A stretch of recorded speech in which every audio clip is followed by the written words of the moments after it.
Hello friends, வணக்கம். இது வந்து ஒரு ஷிஃப்ட் எரர் காயின் ஃப்ரெண்ட்ஸ். காயினை பார்த்துக்கோங்க. காயின் ஆக்சுவலாக என் கையில் கிடைக்கும்போது யூஎன்சி கண்டிஷனில் தான் கிடச்சிது. ஸோ இங்கே பாருங்கள், ஷிஃப்ட்டை பொறுத்த வரைக்கும் இந்தளவுக்காவது மினிமம் இருக்கணும், இல்லை இதை விட தள்ளி இருக்கலாம். இந்தளவுக்கு இதை விட இன்னும் தள்ளி இருந்துச்சுன்னா அந்த காயினுக்கு வந்து இன்னும் வேல்யூ அதிகம் ஃப்ரெண்ட்ஸ். பட் இந்த கண்டிஷன்லேயே வந்து இது ஓகே தான், ஓரளவுக்கு இது வந்து விலை போகக்கூடிய காயின் தான். இதுக்கு நான் ஃபிக்ஸ் பண்ணியிருக்கிற விலை வந்து 100 ரூபா. ஆக்சுவலாக நான் ஒவ்வொருத்தரையும் சொல்கிறது இதுதான்.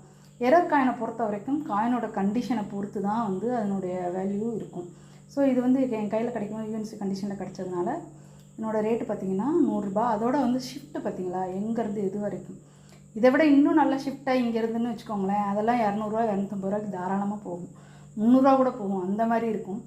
ஸோ இது வந்து என் கையில் கிடைச்ச காயின். இந்த மாதிரி காயின் உங்கள் கலெக்ஷனில் இருந்தாலும் எடுத்து வச்சுக்கோங்க. நீங்களே இதுக்கு வந்து ஒரு ரேட்டை ஃபிக்ஸ் பண்ணலாம் ஃப்ரெண்ட்ஸ். தேங்க்யூ ஃப்ரெண்ட்ஸ், தொடர்ந்து சப்போர்ட் பண்ணுங்கள். தேங்க்யூ.